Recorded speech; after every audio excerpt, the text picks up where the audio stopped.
এই 2026-এর জুন মাসে দিল্লিতে 48টা মতন E85 এর ফুয়েল ডিসপেন্সার উদ্বোধন করা হয়েছে এবং লক্ষ্য রাখা হয়েছে যে 2026-এর মধ্যে আরও 500টা ফুয়েল ডিসপেন্সার E85 এর জন্য রেডি করা হবে। প্রথমে যেটা করা হবে সেটা হচ্ছে দিল্লি এনসিআর এবং মুম্বাই, পুনে, নাগপুর যে করিডোর রয়েছে সেখানে এই নেটওয়ার্কটা মানে E85 এর নেটওয়ার্কটা গড়ে তোলা হবে। অর্থাৎ ইন্ডিয়াতে কিন্তু E85 পেট্রোল এসেই গেল। আর তারই সঙ্গে মারুতি তাদের ওয়াগনার ফ্লেক্স ফুয়েল কারকে লঞ্চ করেছে, আর তার সঙ্গে হিরো তাদের 2 হুইলার দুটো অর্থাৎ Hero Splendor Plus flex fuel আর Hero HF Deluxe flex fuel launch করেছে। তো তার মানে ইন্ডিয়াতে এবার এই টেকনোলজি শিফটিং চলেই এলো যে ফ্লেক্স ফুয়েল ভেহিকেল এবং E85 পেট্রোল। তো এটা নিয়ে আজকের ভিডিওতে আলোচনা করব যে এখন কি তাহলে আমাদের একটা যার নতুন গাড়ি কেনার আছে তার কি পেট্রোল গাড়ি কেনা উচিত নাকি ফ্লেক্স ফুয়েল কার কেনা উচিত, কোনটা সস্তা হবে। মানে ফুয়েলের দাম যেটা রাখা হয়েছে দিল্লিতে E85 এর সেটা হচ্ছে নর্মাল পেট্রোল অর্থাৎ এখন আমরা যেটা ইউজ করি E20 তার থেকে 20 টাকা পার লিটার কম।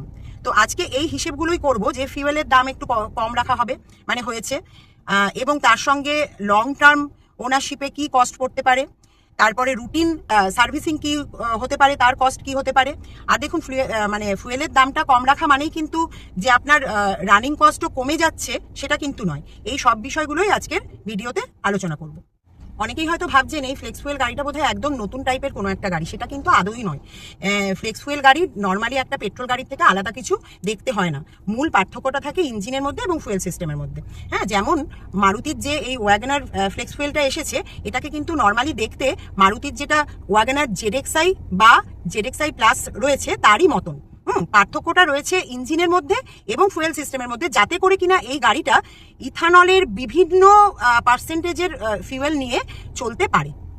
অর্থাৎ সেটা E20 হোক, E30 হোক কিংবা E85 হোক, ইঞ্জিনে বা ফুয়েল সিস্টেমে কোনো প্রবলেম আসবে না, গাড়ি ঠিকঠাকভাবে সেই ফুয়েলটাকে নিয়ে চলতে পারবে। এই ওয়াগনার ফ্লেক্স ফুয়েলের মধ্যেও কিন্তু ওই সেম ইঞ্জিনটাই আছে, অর্থাৎ 1.2 litre K series dual jet engine, যেটা নর্মাল ওয়াগনারে থাকে। কিন্তু ইঞ্জিনের ক্যালিব্রেশন এবং ফুয়েল লাইনে এবং ইসিউর মধ্যে কিছু চেঞ্জেস করা হয়েছে, কিছু এক্সট্রা সেন্সার্স অ্যাড করা হয়েছে, যাতে ফুয়েল ট্যাঙ্কের যে জ্বালানি তার মধ্যে কতটা ইথানল আছে সেটা সেই সেন্সার মাপ করে ইসিউকে জানাতে পারে এবং সেই অনুযায়ী ইঞ্জিনের কাজকর্মগুলো চলতে পারে। এই হচ্ছে তফাৎ, বাইরে থেকে দেখলে কোনো তফাৎ নেই একটা ফ্লেক্স ফুয়েল গাড়ি আর একটা নর্মাল পেট্রোল গাড়ির মধ্যে। তো এবারে যেটা আসল কথা সেটা হচ্ছে জ্বালানির দামটা কমেছে, মানে ফুয়েলের যে দামটা সেটা 20 টাকা মতন কম রাখা হয়েছে। আশা করা যাচ্ছে সারা ইন্ডিয়াতেই তাই হবে, দিল্লিতে যেহেতু 20 টাকা কম। তো এবার আমরা যেটা আসল জিনিসটা দেখবো যে এই যে দামটা কমলো তার ফলে আমাদের কোনো লাভ হবে নাকি, মানে পেট্রোল গাড়ি না ইউজ করে ফ্লেক্স ফুয়েল গাড়ি ইউজ করলে কোনো লাভ হবে নাকি। এবারে আসি মাইলেজের কথায়। দেখুন, ইথানলের এনার্জি যেহেতু পেট্রোলের তুলনায় প্রায় 30 থেকে 35% কম হয়, সুতরাং পেট্রোলের থেকে ইথানল ইউজ করলে আপনার মাইলেজ কমবে, এটা তো ঠিক কথা। কিন্তু তাই বলে কি 30 থেকে 35%ই কম হবে মাইলেজ? মানে ধরুন একটা গাড়ি যদি পেট্রোলে 20 কিলোমিটার পার লিটার মাইলেজ দেয়, তাহলে কি ইথানলে সে তার থেকে 30 বা 35% কম মাইলেজ দেবে? উত্তরটা হচ্ছে সেটা নয়। কারণ কি, ইথানলে যেহেতু অকটেন নাম্বারটা বেশি, সুতরাং ইঞ্জিনের পারফরমেন্স বেশি হতে পারে এবং ইঞ্জিনের ক্যালিব্রেশন যদি ঠিকঠাকভাবে করা হয়, যেটা আশা করা যায় ফ্লেক্স ফুয়েল ভেহিকেলে করা হবে, মানে হয়েছে, তাহলে কিন্তু মাইলেজ অতটা ড্রপ করবে না আশা করা যাচ্ছে। হয়তো 15 থেকে 25% পর্যন্ত মাইলেজ ড্রপ করতে পারে। হ্যাঁ, তো সেক্ষেত্রে তার মানে যে গাড়িটা 20 কিলোমিটার পার লিটার মাইলেজ দিত পেট্রোলে, সেটা E85 নিয়ে মোটামুটি ধরুন আপনার 15 থেকে 16 কিলোমিটার পর্যন্ত মাইলেজ দেবে। এদিকে ফুয়েলের দামটা রাখা হয়েছে 20 টাকা মতন কম পার লিটারে। তাহলে কিন্তু মোটামুটি রানিং কস্ট আপনার ওই একই দাঁড়াচ্ছে, মানে পেট্রোলে যেটা আপনার পার কিলোমিটার রানিং কস্ট ছিল সেটা কিন্তু ওই E85 মোটামুটি একই দাঁড়াচ্ছে, যেহেতু E85 এর দামটা কম রাখা হয়েছে। তো এখানে মোটামুটি একটা ব্যালেন্স হয়ে গেল, এখানে সেরকম কিছু আপ ডাউন কিছু হলো না খরচের। কিন্তু এটাই কিন্তু সব থেকে বড় ব্যাপার নয়। দেখুন, ফ্লেক্স ফুয়েল গাড়িটা কেনার সময় কিন্তু আপনাকে একটু বেশি টাকা ইনভেস্ট করতে হচ্ছে, কারণ মারুতির যেটা ওয়াগনার ফ্লেক্স ফুয়েল এসছে, তো সেটার দামটা যদিও ওরা ডিক্লেয়ার করেনি, কিন্তু বিভিন্ন সোর্স থেকে জানা যাচ্ছে যে ZXi বা ZXi প্লাস ভেরিয়েন্টের থেকে সেটার দাম মোটামুটি 2 থেকে 2.5 লাখ টাকা পর্যন্ত বেশি হতে পারে। এবার মারুতির ফ্রংসও আসতে চলেছে ফ্লেক্স ফুয়েল ফুয়েল নিয়ে, এবং টয়োটা, হান্ডে, তারপরে টাটা, মাহিন্দ্রা এরাও কিন্তু ফ্লেক্স ফুয়েল নিয়ে আসবে খুব তাড়াতাড়ি, হয়তো 2026-এর মধ্যে। তো কিন্তু সেই গাড়িগুলো কিন্তু ওদেরই যে পেট্রোল ভেরিয়েন্ট তার থেকে কিন্তু মোটামুটি 2 লাখ থেকে 4 লাখ টাকা দাম বেশি হতে পারে, এটা কিন্তু আন্দাজ করা যাচ্ছে।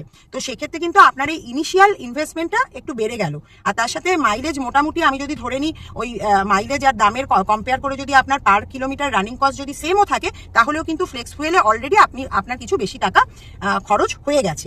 এবারে আসছি এর পরের ধাপটায়, অর্থাৎ কি যে মেনটেনেন্স কস্টটা কিরকম হতে পারে ফ্লেক্স ফুয়েলে। মেনটেনেন্স কস্টটা বলার আগে আমি আরেকটা বিষয় একটু বলি, সেটা হচ্ছে দেখুন এই ফ্লেক্স ফুয়েল ভেহিকেলের যে সুবিধাটা, অর্থাৎ মানে তেলের দাম কম, এটা আপনি তখনই কিন্তু এনজয় করতে পারবেন যদি আপনার এলাকায় ঠিকঠাক মতন E85 অ্যাভেলেবল থাকে। যেটা দেখুন ইভির ক্ষেত্রে হয়েছে, এত বছর ধরে আমাদের ইন্ডিয়ার মার্কেটে ইভি এসেছে এবং ইভিকে কন্টিনিউয়াসলি পুশ করা হচ্ছে, তবুও কিন্তু ইভির চার্জিং নেটওয়ার্ক এখনো কিন্তু ঠিকঠাকভাবে মানে রেডি হয়নি। ইনফ্রাস্ট্রাকচার এখনো আজকে 2026 সালে দাঁড়িয়েও কিন্তু ঠিকঠাকভাবে নেই সারা ইন্ডিয়াতে। তো এবারে যেটা লক্ষ্যমাত্রা রাখা হয়েছে যে E85 এর প্রথম যে ফুয়েল ডিসপেন্সারগুলো মানে 500টা, সেটা ওই দিল্লি এনসিআর এবং মুম্বাই পুনে ওই জায়গাটাতেই করা হবে, ওটাকেই প্রথমে টার্গেট করা হয়েছে। কিন্তু তারপরে বলা হয়েছে 2027-এর মধ্যে 5000 পেট্রোল পাম্পে এই E85 রোল আউট করা হবে সারা ইন্ডিয়াতে। এবার একটু ভেবে দেখুন, সারা ইন্ডিয়াতে কিন্তু 90,000-এর বেশি পেট্রোল পাম্প রয়েছে। তো এবারে যদি E85 5000 পেট্রোল পাম্পেও চালু করা হয় 2027-এর মধ্যে, এই লক্ষ্যমাত্রা যদি রাখা হয়, তাহলে কিন্তু সেটা খুবই একটা কম পার্সেন্টেজ, তাই তো? এবার ধরুন আপনি একটা ফ্লেক্স ফুয়েল গাড়ি কিনলেন বেশি দাম দিয়ে, আপনি আশা করলেন যে হ্যাঁ পেট্রোলের এই দামটা কম থাকবে, E85 এর দামটা নর্মাল পেট্রোলের থেকে কম থাকবে, তাহলে আমি একটু লাভবান হয়তো হব। কিন্তু দেখা গেল আপনার এলাকায় E85 এর অ্যাভেলেবিলিটি হলো না, তাহলে কি আপনার কোনো লাভ হবে? তাহলে তো আপনাকে ওই E20 দিয়ে E85 মানে আপনাকে ওই ফ্লেক্স ফুয়েল গাড়িটাকে চালাতে হচ্ছে, কিন্তু E20-র দামটা অনেকটা বেশি, হয়তো আরো বাড়লো। E20-র দাম দিনকে দিন তো বাড়ছেই, হ্যাঁ, তো আরো হয়তো বেড়ে গেল, মানে সেক্ষেত্রে কিন্তু আপনার বিশেষ কোনো লাভ হচ্ছে না। আপনি যদি একটা উন্নত টেকনোলজি কিনে সেটাকে ওই E20-তেই চালাতে বাধ্য হন, তাহলে কি আলটিমেটলি আপনার কোনো লাভ হবে? হবে না, আমার যেটা মনে হয়। এবারে আসছি মেনটেনেন্সের খরচের কথায়। দেখুন মেনটেনেন্স দু রকমের হয়, একটা হচ্ছে রুটিন সার্ভিসিং, আরেকটা হচ্ছে লং টার্ম রিপেয়ার এবং রিপ্লেসমেন্ট কস্ট। ঠিক আছে, প্রথমে রুটিন সার্ভিসের কথাটা বলি। রুটিন সার্ভিসিং এ খুব একটা বেশি কিছু খরচ হবে বলে, মানে নর্মাল পেট্রোল গাড়ির তুলনায় খুব একটা বেশি কিছু খরচ হবে বলে আমার মনে হয় না। কারণ কি অন্যান্য পার্টসগুলো সব নর্মাল পেট্রোল গাড়ির মতোই, শুধুমাত্র ফুয়েল লাইনে চেঞ্জ করা হয়েছে এবং ইঞ্জিনে কিছু চেঞ্জ করা হয়েছে, মানে ইঞ্জিনের ক্যালিব্রেশনে চেঞ্জ করা হয়েছে, ইসিউর মধ্যে চেঞ্জ করা হয়েছে। সুতরাং রুটিন সার্ভিসিং এ বিশেষ কোনো তফাৎ আসবে না। এবারে দেখি লং টার্ম সার্ভিসিং এ কি কোনো এফেক্ট আসতে পারে কিনা। দেখুন এগুলো কিন্তু সবই আমার মানে আমি যেগুলো রিসার্চ করেছি বা যে ইনফরমেশনগুলো নিয়েছি তার ভিত্তিতে বলা, কারণ এখনো কিন্তু মাস মার্কেটে সেভাবে ফ্লেক্স ফুয়েল গাড়ি আসেনি, চলছে না, বা কারুরই এই অভিজ্ঞতাটা নেই যে 5 বছর বা 6 বছর ইউজ করার পরে গাড়িটার মেনটেনেন্স কস্ট কি হতে পারে, গাড়িটার কোনো পার্টের রিপেয়ার করতে হলো বা রিপ্লেসমেন্ট করতে হলো, সেক্ষেত্রে কি হতে পারে। কিন্তু যেহেতু এই গাড়িটার মানে ফ্লেক্স ফুয়েল গাড়িটার ফুয়েল লাইনের কিছু পার্টসগুলোকে, অর্থাৎ injector, gasket, seal, fuel line, fuel pump, এগুলোকে যেহেতু ইথানল রেজিস্ট্যান্টের করেই তৈরি করা হয়েছে, হ্যাঁ, নর্মাল পেট্রোল গাড়িতে যে ওই পার্টসগুলো ইউজ করা হয় তার থেকে নিশ্চয়ই বেটার কোয়ালিটি, অন্যরকম কোয়ালিটি, সুতরাং এগুলোর দাম বেশি হতে পারে। সুতরাং ভবিষ্যতে লং টার্ম ইউজের পরে এগুলোকে যদি রিপেয়ার বা রিপ্লেসমেন্ট করতে হয়, সেক্ষেত্রে আমার তো মনে হয় এগুলোর ক্ষেত্রে একটু কস্ট কিন্তু বেশিই পড়তে পারে, যদিও সেটা কিন্তু এখনো আমাদের অপেক্ষা করতে হবে জানার জন্য আরো 5 থেকে 7 বছর। আরেকটা যেটা হতে পারে সেটা হচ্ছে ইঞ্জিন অয়েল চেঞ্জের ইন্টারভ্যালটা হয়তো একটু কম হতে পারে, মানে ইঞ্জিন অয়েল হয়তো একটু তাড়াতাড়ি চেঞ্জ করতে হতে পারে, কারণ যেহেতু ইথানল কোরোসিভ এবং যেহেতু হাইগ্রোস্কোপিক মানে ময়েশ্চার রিটেন করে, ময়েশ্চার অ্যাবজর্ব করে, সুতরাং ইঞ্জিন অয়েলে কিন্তু কন্টামিনেশন হওয়ার একটা চান্স থাকে এবং ইঞ্জিন অয়েলের ডিগ্রেডেশনের রেট একটু বাড়ার চান্স থেকে যাচ্ছে।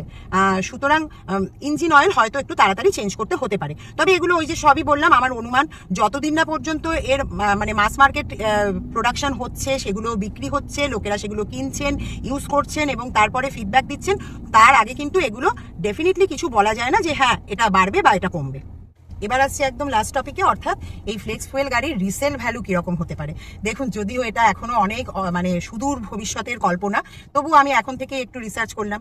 ব্যাপারটা হচ্ছে কি যে টেকনোলজি যত বেশি ফ্যামিলিয়ার লোকের কাছে, তার কিন্তু রিসেল ভ্যালুটা বেশি হয়। যেমন আজকের দিনে পেট্রোল গাড়ির রিসেল ভ্যালু কিন্তু সব থেকে বেশি, ইভি বা হাইব্রিডের থেকে।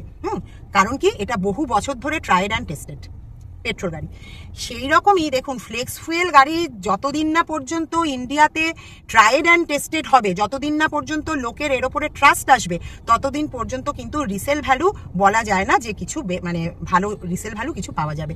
আশা করা যায় রিসেল ভ্যালু খুবই কম হবে, কারণ যেহেতু লোকে এই সম্বন্ধে জানেই না, একটা আননোন টেকনোলজিকে অ্যাকসেপ্ট করতে কিন্তু সবারই একটা প্রবলেম হয় প্রথম দিকে। তো সুতরাং এই ফ্লেক্স ফুয়েলের রিসেল ভ্যালু নিয়ে কিন্তু আমার কোনো রকম উচ্চ ধারণা নেই।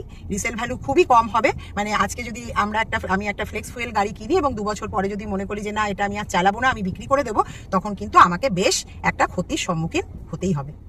আমার আগের ভিডিওটাতে, অর্থাৎ E85 নিয়ে যে লাস্ট ভিডিওটা আমি আপলোড করেছিলাম, সেখানে অনেক কমেন্ট এসেছিল, প্রচুর ভিউয়ার জানতে চেয়েছিলেন এই ফ্লেক্স ফুয়েল গাড়ি এবং E85 ফুয়েল নিয়ে। তো আশা করি এই ভিডিওটার মাধ্যমে আমি আপনাদের এই কোয়ারিজগুলো সব ক্লিয়ার করতে পারলাম এবং E85 আর ফ্লেক্স ফুয়েল গাড়ি নিয়ে যথেষ্ট ইনফরমেশন প্রোভাইড করতে পারলাম। যদি ভিডিওটা ভালো লাগে অবশ্যই লাইক করবেন, শেয়ার করবেন আর সাবস্ক্রাইব করে পাশে থাকবেন। টাটা।